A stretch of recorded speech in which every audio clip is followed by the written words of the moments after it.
और मैं इतनी गारंटी दे रहा हूँ कि जो मेरे नोट्स हैं अगर आप लोग उससे अच्छे से पढ़ते हैं तो आप 15+ आराम से स्कोर कर सकते हैं। ठीक है, आप लोगों को क्या करना है, सारे नोट्स को पढ़ने हैं, उसके बाद उसका रिवीजन करना है, मॉक टेस्ट लगाने हैं, तो आपका 15+ आराम से स्कोर हो जाएगा। तो आप लोग चाहते हैं अगर मैं क्लासेस करूँ। नमस्कार दोस्तों, आशा करता हूँ आप लोग सब बढ़िया होंगे।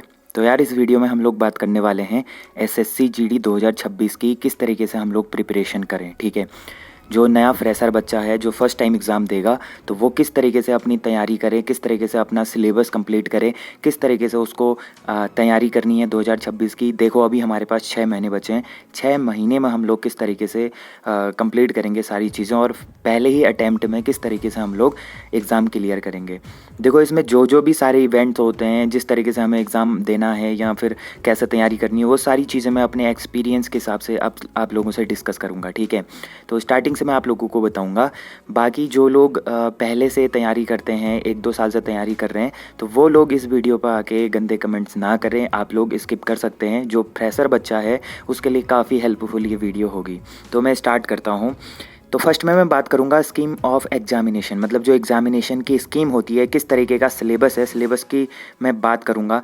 बेसिकली इसका जो एग्ज़ाम होता है वो कंप्यूटर बेस्ड एग्ज़ाम होता है, सीबीटी होता है, कंप्यूटर पर आपको टेस्ट देना पड़ता है और सारे एमसीक्यूज़ होते हैं। आपके टोटल 80 क्वेश्चंस इसमें देखने को मिलते हैं। अब वो किस तरीके से रहता है वो मैं बात करूँगा। देखो टोटल आपके 80 क्वेश्चंस होंगे और पर क्वेश्चन 2 मार्क्स का होगा। हर क्वेश्चन कितने मार्क्स का होगा, 2 मार्क्स का आपका एक क्वेश्चन होगा। तो आप लोगों को किस तरीके से तैयारी करनी है, देखो इसमें जो सिलेबस रहता है, पार्ट 1 आपका रहेगा जनरल इंटेलिजेंस एंड रीजनिंग का। ठीक है, इसमें रीजनिंग का पहला पोर्शन होता है जिसमें 20 क्वेश्चंस आपके आते हैं।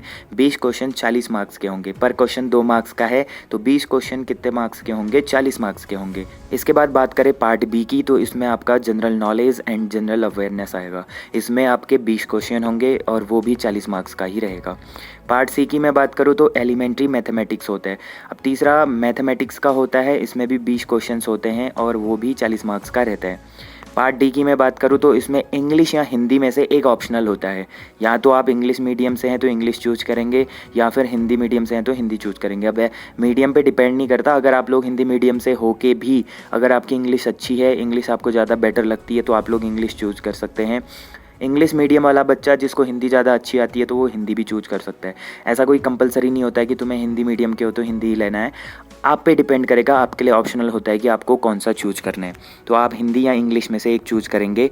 हिंदी या इंग्लिश के भी 20 क्वेश्चन आएंगे जो 40 मार्क्स के होंगे। तो इस तरीके से आपके 4 सब्जेक्ट इसमें होते हैं, बेसिकली 4 पार्ट्स होते हैं। 4 पार्ट्स में टोटल 80 क्वेश्चन आते हैं और वो टोटल 160 मार्क्स का रहता है। ठीक है, पर जो सेक्शन है वो 40 मार्क्स का रहेगा। टोटल हमारा 160 नंबर का पेपर होता है, 80 क्वेश्चंस होते हैं और आपको जो इसका टाइम मिलता है वो 1 आवर का मिलता है। मतलब आपको 1 घंटे में 80 क्वेश्चंस करने होते हैं। फर्स्ट हम बात करते हैं जनरल इंटेलिजेंस एंड रीजनिंग की। तो रीजनिंग की मैं आपसे बात करूँ कि रीजनिंग का जो सिलेबस रहता है उसमें लगभग आपके 20 से 25 चैप्टर्स होते हैं। अगर हम वर्बल रीजनिंग और नॉन वर्बल रीजनिंग में क्या होता है, आप लोगों का क्वेश्चंस को सॉल्व करना होता है, उसको जो भी मतलब उसमें एरर्स होते हैं वो फाइंड करने होते हैं या बहुत सारी चीज़ें होती है जो हमें उसमें सॉल्व करना होता है। वहीं पर अगर मैं नॉन वर्बल की बात करूँ तो उसमें हमारे फिगर सीरीज़ आते हैं, जैसे water image, mirror image, figure analogy, figure classifications, figure series, hidden figure, paper folding and cutting, counting and figures. ये सारी चीज़ें हमारा किस में आता है, नॉन वर्बल रीजनिंग में। अभी यहाँ पर जो सिलेबस दिया है इसमें काफ़ी कॉम्प्लिकेटेड है, हिंदी मीडियम वाले बच्चों के लिए थोड़ा सा टफ रहेगा। तो मैं आप लोगों को यहाँ पे स्क्रीन पे फोटो लगा दूंगा जो भी इसका सिलेबस होगा। ठीक है, तो रीजनिंग का सिलेबस और जीके का जो सिलेबस होता है, बेसिकली जीके का जो सिलेबस रहता है, यहाँ पर general knowledge and general awareness का सिलेबस दिया हुआ है। इसमें हम लोगों को बेसिकली जो प्राचीन इतिहास होता है, इतिहास की मैं बात करूँ, हिस्ट्री की, तो प्राचीन एंशिएंट हिस्ट्री, मेडिएवल हिस्ट्री, मध्यकालीन भारत, फिर उसके बाद जो आता है हमारा क्या कहते हैं मॉडर्न हिस्ट्री यानी आधुनिक भारत। तो हिस्ट्री से 3 पार्ट्स आते हैं, प्राचीन भारत एंशिएंट हिस्ट्री, मध्यकालीन भारत मिडिएवल हिस्ट्री और मॉडर्न इंडिया मॉडर्न हिस्ट्री जो है आधुनिक भारत। तो ये 3 पार्ट से हिस्ट्री होती है। ठीक है। इसमें बेसिकली हिस्ट्री के क्वेश्चंस पूछे जाएंगे, ज्योग्राफी के क्वेश्चंस पूछे जाएंगे, पॉलिटी के क्वेश्चन पूछे जाते हैं, इकोनॉमी के क्वेश्चन पूछे जाते हैं, स्टैटिक जीके के क्वेश्चंस पूछे जाते हैं।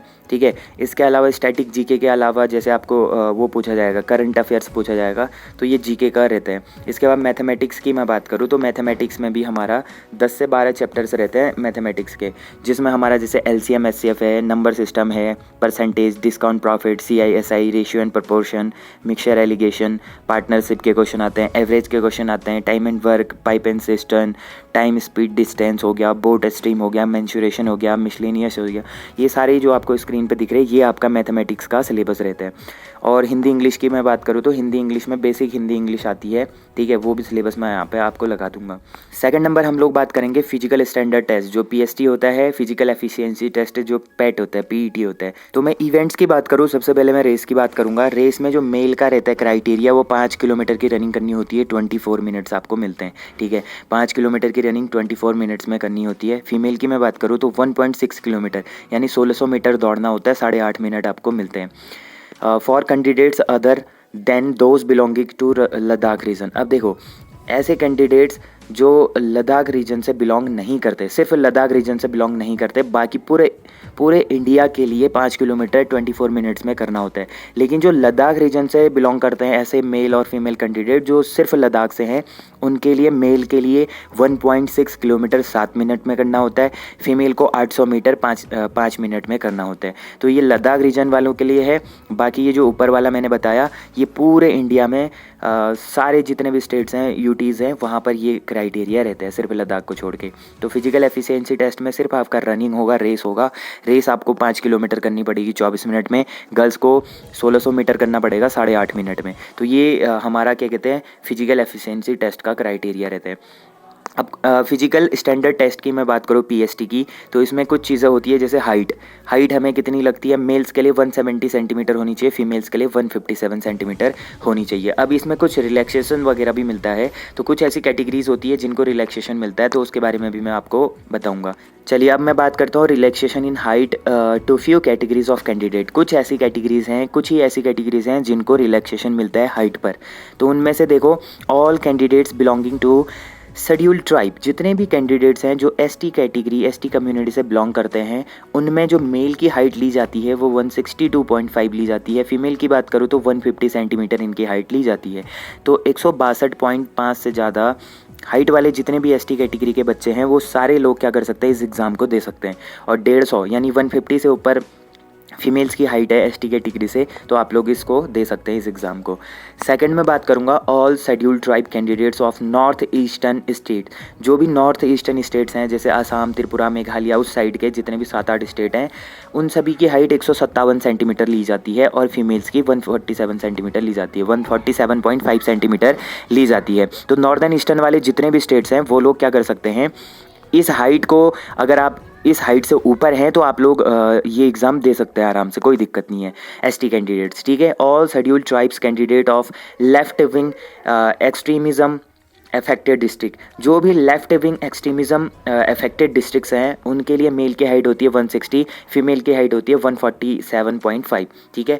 बाकी जितने भी कैंडिडेट्स हैं जो कहाँ फॉल करते हैं, गढ़वाली हैं, कुमाऊनीज़ हैं, डोगराज हैं, मराठास हैं, और क्या कहते हैं, कुछ ऐसे यूटीज़ हैं जैसे आसाम, हिमाचल प्रदेश, जम्मू कश्मीर, लद्दाख, तो इनके लिए हाइट होती है 165 सेंटीमीटर। कितनी होती है, 165 सेंटीमीटर होती है, जो भी इन एरिया से, जो भी इन कैटेगरी से बिलोंग करते हैं। फीमेल के लिए वहीं पर हाइट होती है 155 सेंटीमीटर। तो जिनकी भी हाइट, अगर आप लोग उत्तराखंड से हैं, कुमाऊनी, गढ़वाली हैं, डोगराज हैं, मराठास हैं, तो जिनकी भी हाइट 165 सेंटीमीटर है, वो किसी भी कैटेगरी का हो, जनरल हो, OBC हो, SC ST कोई भी हो, 165 अगर आपकी हाइट है, तो आप लोगों को ये मतलब एलिजिबिलिटी जो है, मतलब ये एग्ज़ाम आप लोग आराम से दे सकते हैं 165 सेंटीमीटर वाले, और लड़कियाँ 155 सेंटीमीटर वाली। देखिए, कुछ ऐसे कैंडिडेट्स भी होंगे जो नॉर्दर्न ईस्टर्न वाले होंगे, जैसे अरुणाचल प्रदेश, मणिपुर, तो ये काफ़ी ज़्यादा अफेक्टेड एरियाज़ हैं। यहाँ पर जो हाइट ली जाती है 162.5 सेंटीमीटर मेल्स की, 152.5 सेंटीमीटर फीमेल्स की ली जाती है। ठीक है। और बाकी आप लोग यहाँ पर बहुत सारे ऐसे यहाँ पर कैटेगरीज दी हैं, तो उनमें ये हाइट रहती है, आप लोग देख सकते हैं। अब हाइट की तो मैंने बात कर ली, इसके बाद मैं बात करता हूँ सेकंड जो क्राइटेरिया रहता है चेस्ट का। तो चेस्ट किस हिसाब से वो लोग मतलब नापते हैं, किस हिसाब से मेजरमेंट होता है उसका। तो देखिए, अनएक्सपेंडेड 80 सेंटीमीटर, बिना फुलाए आपकी जो चेस्ट है, मेल की बात कर रहा हूँ, जो चेस्ट है आपकी छाती है वो 80 सेंटीमीटर होना चाहिए, बिना फुलाए 80 सेंटीमीटर होना चाहिए। और एक्सपेंशन के बाद यानी फुलाने के बाद 5 सेंटीमीटर का उसमें एक्सपेंशन आना चाहिए, फुलाव आना चाहिए। आपकी छाती कम से कम जो चेस्ट है वो 80 होनी चाहिए, फुलाने के बाद मिनिमम 85 होनी चाहिए। तो इस बीच में आपकी चेस्ट होनी चाहिए, ये क्राइटेरिया रहता है, ठीक है। तो जो भी लोग अभी से तैयारी कर रहे हैं वो लोग थोड़ा अपने हेल्थ पर भी ध्यान दें, जो बहुत ज़्यादा पतले हैं तो वो लोग अपने हेल्थ पर भी ध्यान दें, ठीक है। अब इसमें भी कुछ रिलैक्सेशन वगैरह मिलता है, जैसे जितने भी एसटी कैटेगरी से बिलोंग करते हैं उनको 76 माना जाता है अनएक्सपेंडेड, मतलब बिना फुलाई 76, फुलाने के बाद 81 होना चाहिए। उसके बाद जैसे कुमाऊनी गढ़वाली हैं उनके लिए 78 मांगा जाता है और 5 फुलाने के बाद 83 होना चाहिए। बाकी कुछ और नॉर्दर्न ईस्टर्न जितने भी स्टेट है उनके लिए 77, फुलाने के बाद 5 होना चाहिए। चलो ये तो हो जाता है बेसिकली। वेट का भी रहता है इनका क्राइटेरिया, तो वेट भी क्या होना चाहिए, हाइट के हिसाब से और एज के हिसाब से वेट होना चाहिए आपका। इसके बाद हमारा एग्ज़ाम होगा, एग्ज़ाम के बाद फिजिकल एफिशिएंसी टेस्ट और फिजिकल स्टैंडर्ड टेस्ट होगा। उसके बाद हमारा मेडिकल एग्जामिनेशन होगा और डॉक्यूमेंट वेरिफिकेशन होगा, यानी मेडिकल और क्या कहते हैं डीवी होगा हमारा, ठीक है। तो मेडिकल और डीवी में क्या क्या चीज़ें होंगी उसके बारे में भी हम लोग बात करेंगे। तो मेडिकल की मैं बात करूँगा, तो मेडिकल में बात करता हूँ। पहले तो आई टेस्ट होता है, आई टेस्ट आपका 6/6 होना चाहिए। अगर आपकी आँखें ख़राब हैं तो लेज़र वगैरह ट्रीटमेंट करा के अभी से ठीक कर लें। 6/6 आपकी आँखें होनी चाहिए प्रॉपर, ठीक है। एक आँख से राइट आई होगा हमारा, उससे 6/6 आपको दिखना चाहिए। दूसरी चीज़, आपकी नौकनी नहीं होनी चाहिए, ठीक है। अगर आपको नौकनी की प्रॉब्लम है तो आप लोग उसको ठीक करा ले, एक्सरसाइज वगैरह या जैसे भी मेडिकल हेल्प की वजह से मतलब उसकी हेल्प से आप लोग ठीक करा सकते हैं। नौकनी की प्रॉब्लम नहीं होनी चाहिए। कैरी एंगल की बात करो, अगर आपके जैसे दोनों हाथ ऐसे चिपक जाते हैं, कैरी एंगल जो हमारी क्या कहते हैं कोहनी होती है ना, एल्बो, अगर आपस में आगे हाथ ऐसे करने से चिपकते हैं, उसके बारे में मैं बाद में डिटेल में बात करूँगा।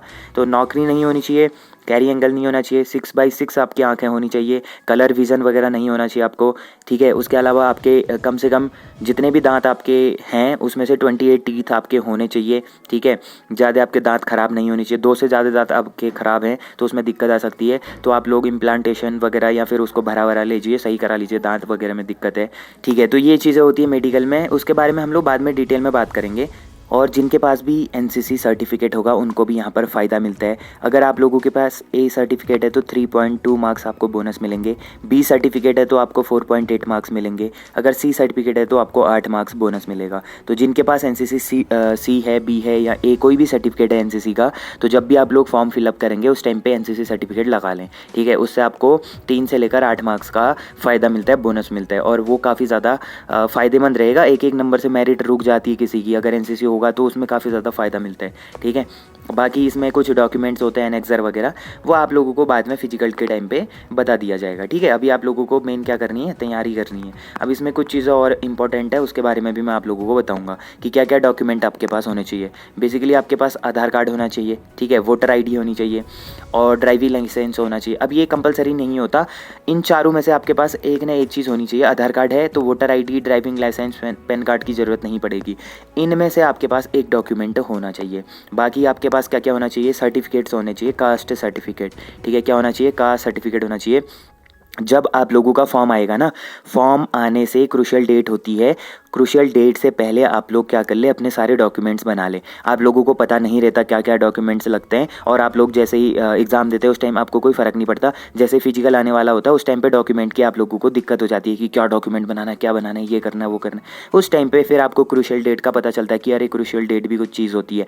उस टाइम पर आप लोग बहुत भटक जाते हो, दिक्कतें होती है। तो मैं अभी से आपको बता रहा हूँ, जो भी कास्ट सर्टिफिकेट हैं, जैसे EWS वाले हैं, क्या कहते हैं OBC वाले हैं, वो लोगों का क्रूशियल डेट का दिक्कत रहता है। तो आप लोग क्रूशियल डेट से पहले अब भी बना लें उसको, है ना। जब आपका फॉर्म आएगा एग्ज़ाम, मतलब जैसे नोटिफिकेशन आने वाला होगा, नोटिफिकेशन आने के बाद, ठीक है, उसके बाद अगर आप लोग बनाते हैं तो आपको दिक्कत होती है। तो नोटिफिकेशन आने से 1 महीने पहले ही आप लोग तैयारी कर लें, अपने डॉक्यूमेंट्स बना लें। डॉक्यूमेंट्स में बेसिकली कास्ट सर्टिफिकेट है, ठीक है। आधार कार्ड तो आपके पास होना ही चाहिए, या वोटर ID में से एक चीज़ होनी चाहिए। आधार कार्ड इंपॉर्टेंट है, आधार कार्ड होना चाहिए। उसके बाद कास्ट हो गया, फिर हो गया डोमिसाइल सर्टिफिकेट हो गया, जो स्थायी प्रमाण पत्र होता है, ठीक है। उसके बाद आपके पास हाईएस्ट क्वालिफिकेशन, अगर आपने 10th लगाया तो 10th होना चाहिए, वरना 12th या फिर ग्रेजुएशन वाले जो भी बच्चे होंगे वो अपना हाईएस्ट क्वालिफिकेशन सर्टिफिकेट रख लें। उसके बाद जो NCC लगाते हैं NCC सर्टिफिकेट होना चाहिए, ठीक है। और जैसे कुमाऊनी, गढ़वाली, डोगरास, मराठास और जैसे जो बेसिकली उत्तराखंड या हिल एरिया से आते हैं उनके पास एक हिल सर्टिफिकेट होना चाहिए। तो ये सर्टिफिकेट ज़्यादा इंपॉर्टेंट रहते हैं, तो ये इंपॉर्टेंट हैं, ये आप लोग पहले ही बना लें, ठीक है। इसके अलावा आपकी कुछ चीज़ें होती हैं, जैसे इसमें कौन कौन से पोस्ट होते हैं। देखो इसमें पोस्ट होती है बीएसएफ पोस्ट होती है, सीआईएसएफ होती है, सीआरपीएफ होती है, एसएसबी होती है, आईटीबीपी होती है, असम राइफल होता है, एनसीबी होती है और एसएसएफ होती है। ये पोस्ट आपको देखने को मिलते हैं, ठीक है। इसमें जो सबसे ज़्यादा टॉप की पोस्ट होती है वो होती है एसएसएफ। उसके बाद लोग भरते हैं सीआईएसएफ, फिर भरते हैं एसएसबी, उसके बाद सीआरपीएफ, फिर आईटीबीपी, फिर बीएसएफ, फिर असम राइफल। इस तरीके से भरते हैं। ये जो एनसीबी पोस्ट है ये कभी कभी आती है, ये कंटिन्यू नहीं आती, ठीक है। पिछले बारी में ये पोस्ट नहीं थी, इस बार 2025 में ये पोस्ट आई थी, हो सकता है 26 में आए ना आए, कुछ भी हो सकता है। तो ये इसमें पोस्ट होता है। जब भी आप लोग फॉर्म भरोगे उस टाइम पर आपको ये सही तरीके से आपको अपने प्रेफरेंसेस भरने होते हैं। बाद में आप लोग फिर पछताते हैं कि मुझे सीआईएसएफ चाहिए था लेकिन मैंने आईटीबीपी ऊपर डाल दिया तो आईटीबीपी मिल गई। तो ये दिक्कतें आप लोगों को होती हैं, ठीक है। तो ये सारी चीज़ें थी। बाकी आप लोगों को जो भी डाउट होता है कि मतलब किस तरीके से हम लोग तैयारी करें, देखो एक चीज़ मैं बताऊँगा। अभी हमारे पास 6 मंथ्स हैं। कितने महीने हैं? 6 मंथ्स हैं, 6 महीने हमारे पास हैं। 6 महीने में हम लोग किस तरीके से तैयारी करेंगे। देखो मैथमेटिक्स का जो कोर्स है वो 3 मंथ में कंप्लीट हो जाएगा, ठीक है। ज़्यादा से ज़्यादा 3 महीने आपको कोर्स कंप्लीट करने में लगेगा और 3 महीने आपने क्या करनी है, प्रैक्टिस करनी है। बस प्रैक्टिस करनी है, हज़ारों क्वेश्चंस मॉक टेस्ट लगाने हैं मैथ्स के लिए, ठीक है। तो ये मैथ्स की बात थी। उसके बाद दूसरा आप लोग रीजनिंग कैसे करेंगे। रीजनिंग का जो कोर्स रहेगा वो 2 महीने में आपका कंप्लीट हो जाएगा। 2 मंथ में रीजनिंग का कोर्स कंप्लीट हो जाएगा। 4 महीने आपने प्रैक्टिस करनी है, तो रीजनिंग आपकी 20 में से 20 बनने लगेगी, ठीक है। ईजी रहता है, रीजनिंग का कोई इतना हार्ड नहीं रहता। तो 2 महीने में आपका कोर्स कंप्लीट होगा, 4 महीने आपने क्या करनी है, प्रैक्टिस करनी है। इसके अलावा जो हिंदी का कोर्स रहेगा, हिंदी का कोर्स रहेगा और इंग्लिश का कोर्स रहेगा। उसमें आप लोगों ने क्या करना है, 2 से 3 महीने आपने पूरा सिलेबस पढ़ लेना है। जितने भी सारी चीज़ें हैं, पर्यायवाची शब्द हैं इंग्लिश में, क्या कहते हैं, आइडम्स हो गए, सिनोनिम्स हैं, ये सारी चीज़ें और जो भी बेसिक क्वेश्चंस होते हैं, अनसीन पैसेज होता है, गद्यांश होता है, वो सारी चीज़ें आपने 2 से 3 महीने में अपना पूरा कोर्स कंप्लीट कर लेना है। उसके बाद 2-3 महीने आपने क्या करनी है, सिर्फ उसकी प्रैक्टिस करनी है। इसके बाद मैं बात करूँगा जीके जीएस की, जो सबसे ज़्यादा इंपॉर्टेंट होता है और सबसे कम मार्क्स इसी में लाता है बच्चा, ठीक है।